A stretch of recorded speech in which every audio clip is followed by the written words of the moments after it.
स्वागत है मित्रों हमारे चैनल दलित चेतना और दलित महिला कहानीकार में। पुस्तक की लेखिका हैं डॉक्टर सरोजनी वेडंगी। चलिए पुस्तक का आनंद लेते हैं।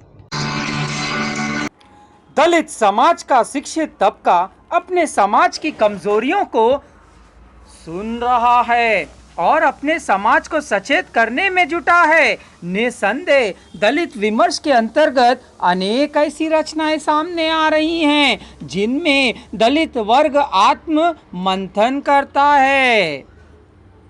नई राह की खोज कहानी में लेखिका दलित वर्ग को आह्वान करती है कि वे पुराने विचारों की जकड़न को तोड़ नई राहों की ओर कदम बढ़ाएं।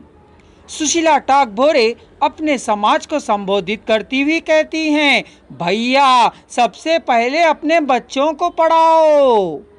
बिना पढ़ाई के कुछ नहीं हो सकता। पढ़ाई के लिए भी सिर्फ बच्चों पर भरोसा ना करें, बल्कि माँ बाप खुद भी अपनी जिम्मेदारी को समझें।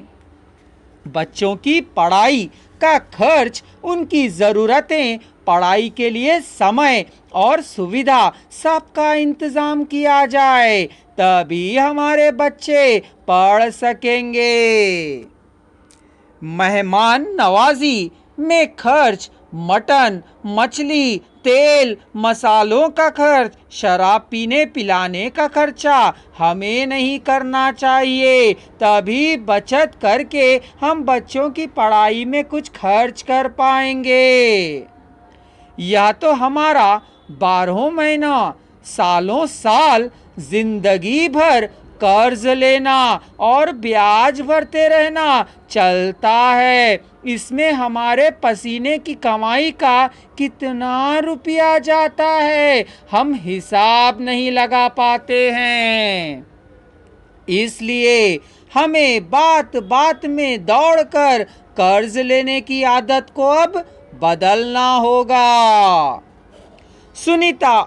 सुशीला टाकभोरे की कहानी सिलिया में मालती के द्वारा सवर्णों के कुएं से पानी निकालने पर, पीने पर नहीं, वहां के सुवर्ण महिला हलचल मचा देती हैं और मालती को सजा मिलती है।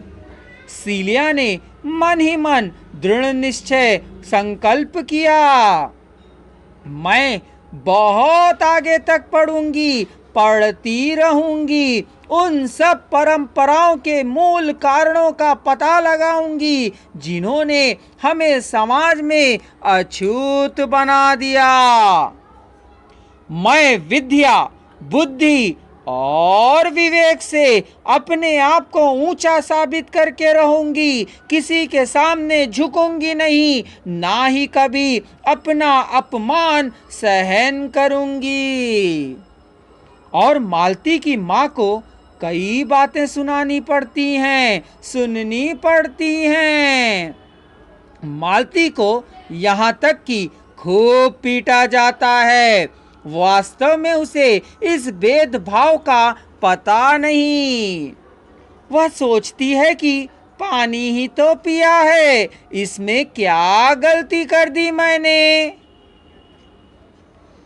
संघर्ष कहानी में भी लेखिका ने इसी समस्या को चित्रित किया है। शंकर एक शरारती लड़का है। अछूत होने के कारण उसे सभी दूर भगाते हैं।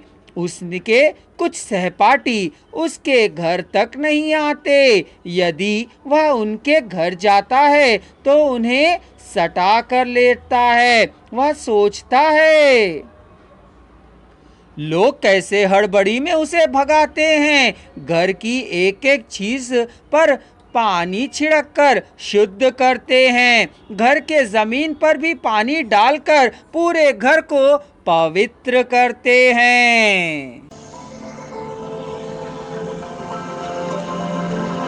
अगर आप संपूर्ण वॉइस को एक ही साथ सुनना चाहते हैं तो डिस्क्रिप्शन बॉक्स में दिए जा रहे लिंक को क्लिक कर लीजिए।